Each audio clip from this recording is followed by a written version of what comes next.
Students, today we will discuss molecular basis of inheritance.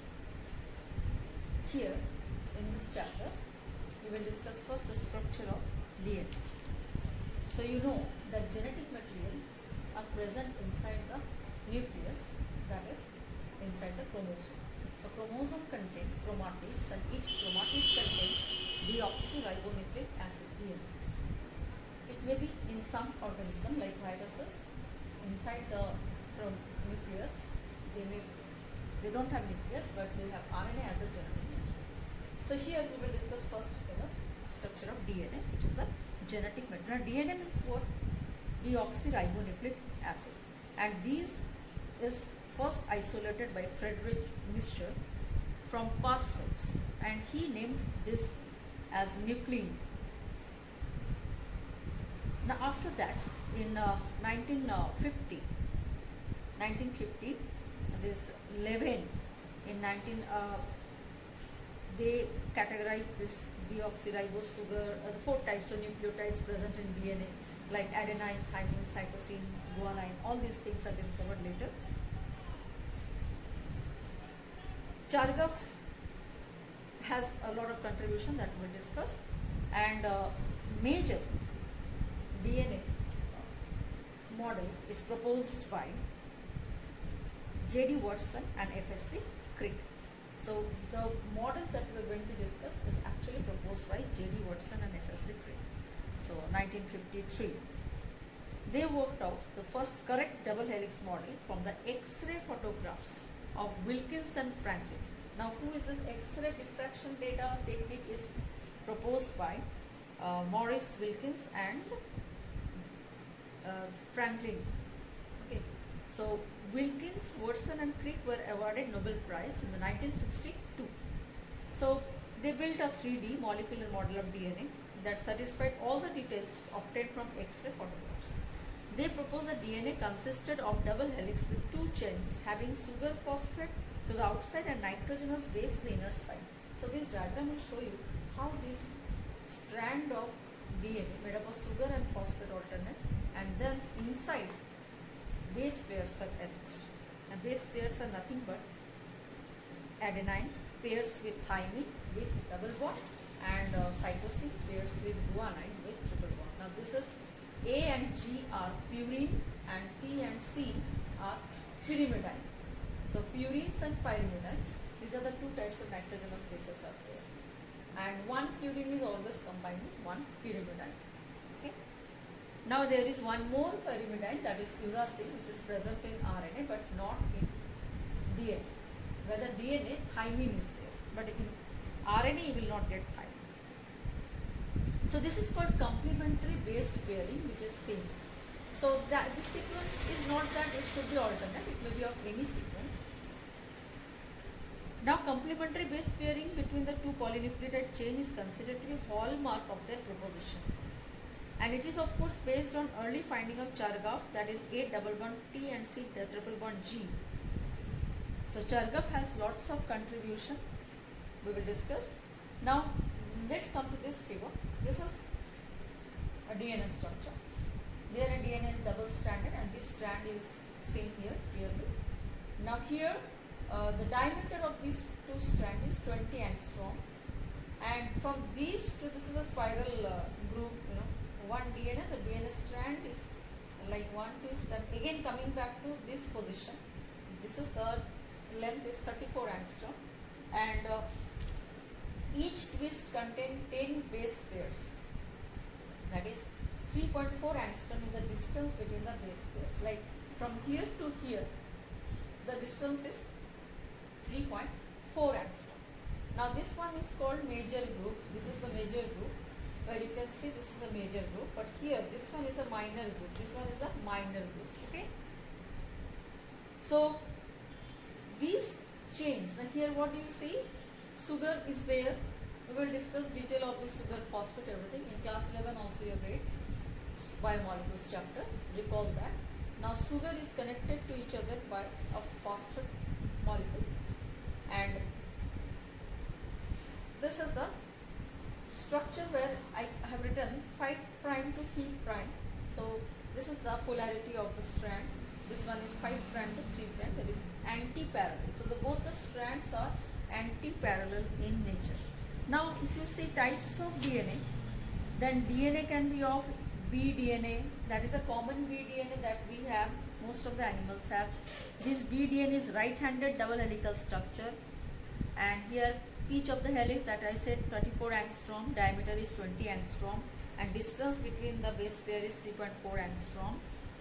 And jet DNA is also there, that is left-handed, okay, where 12 base pairs per twist is there, but here we will get 10 base pairs. Similarly, A DNA, C DNA and D DNA are also there, where the base pairs per twist differs. Okay, so out of B, Z, A, C and D, all these 5 types of DNA, so we are discussing B DNA, which is right-handed double helix, and out of these 5 types of DNA, Z DNA is only left-handed. So Z DNA is called zigzag DNA. So the next we will go in detail of this structure of DNA.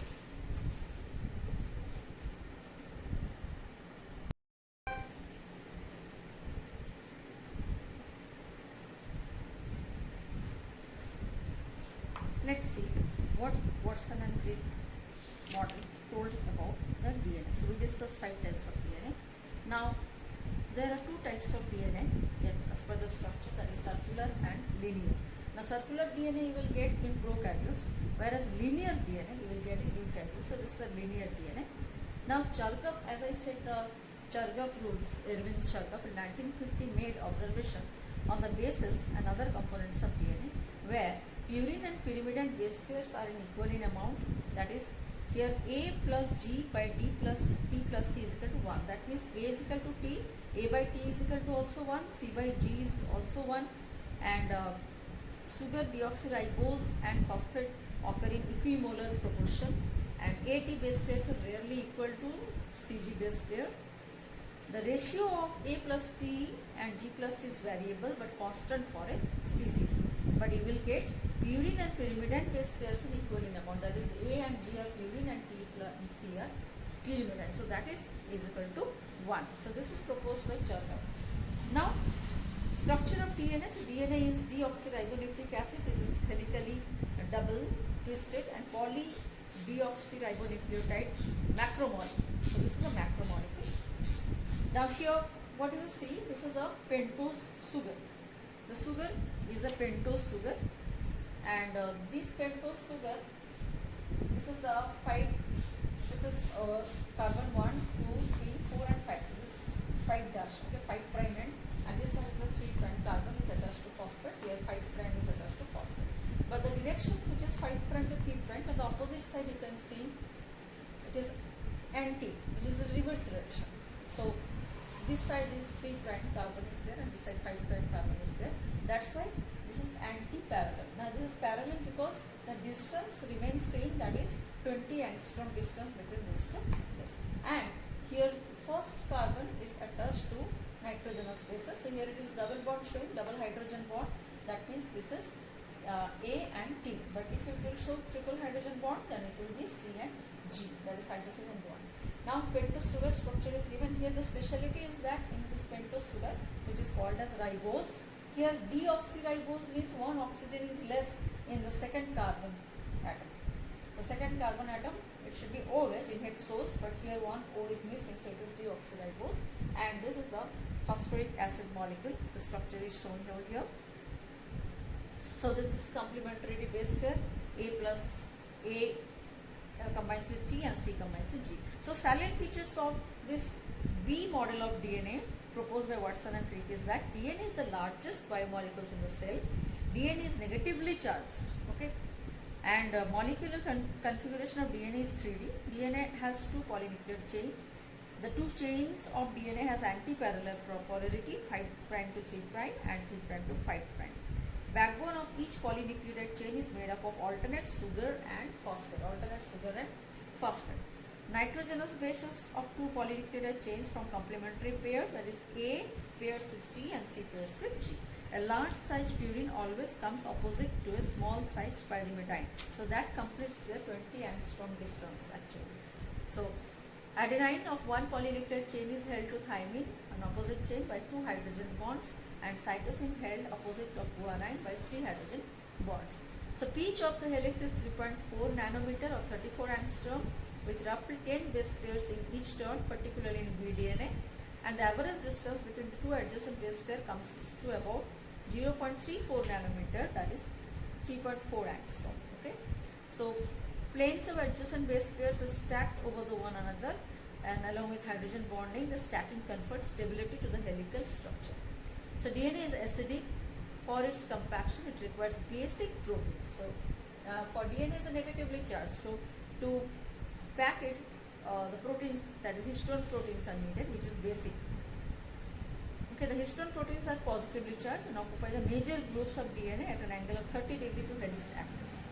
So here one of the DNA strand may act as template strand and one of the DNA strand may act as coding strand, which is required for transcription, that we will discuss later in this. Now DNA can be denatured and also can be renatured, and DNA can be of having like the sequence can be read in forward and backward direction, same, that is palindromic DNA, and the DNA sequence can be repetitively present, that is for repetitive DNA. And the function of DNA, if you go, it is a genetic information carrier. So DNA is a genetic blueprint which carries all the hereditary informations. It undergo replication, it undergo transcription, and it carries all the cellular metabolism, and it is also a part of DNA fingerprinting. It is a part of gene therapy. So all these are the structures of functions of DNA. Thank you. Clear your doubts in the online class tomorrow.